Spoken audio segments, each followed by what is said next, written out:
Okay, I'm getting ready to change out the engine air filter to my 2016 Jeep Cherokee. Got the filter here. Doesn't really matter which brand that you get as long as it fits the car, of course. I got Eco Guard for what that's worth. Now the housing under the hood is held on by 5 screws like this, right? Now this is an 8mm socket. You can also use a screwdriver, which is what I'm going to use. Just because it reaches down in there a little bit easier. And also, I'm not going to take these screws all the way out because they're a pain in the butt to put back in. And so let's go ahead and take a look under the hood real quick.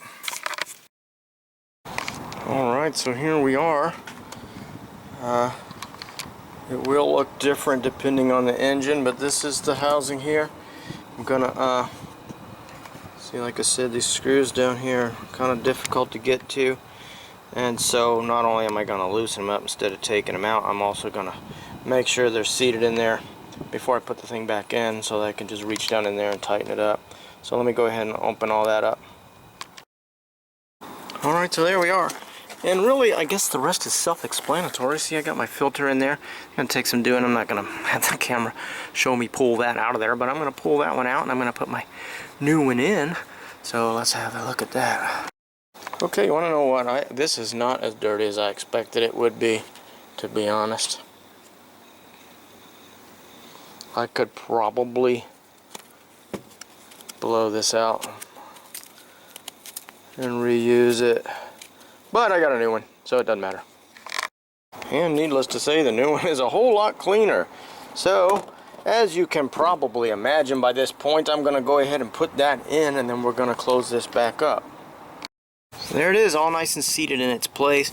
And as you can see, I still have my screws in the housing here. Do yourself a favor and do that, trust me, because there's one of these screws down in there someplace from when I was opening this up to take a look at it beforehand.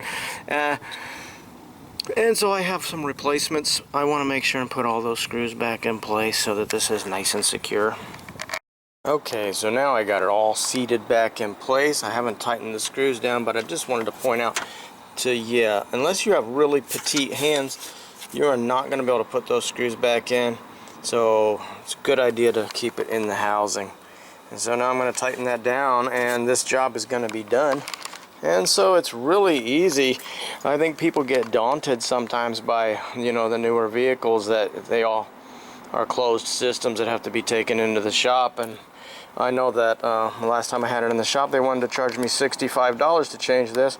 And I don't remember how much my filter cost, but I'll tell you what, it was a whole lot less than $65. And so it's really quick and easy to do yourself.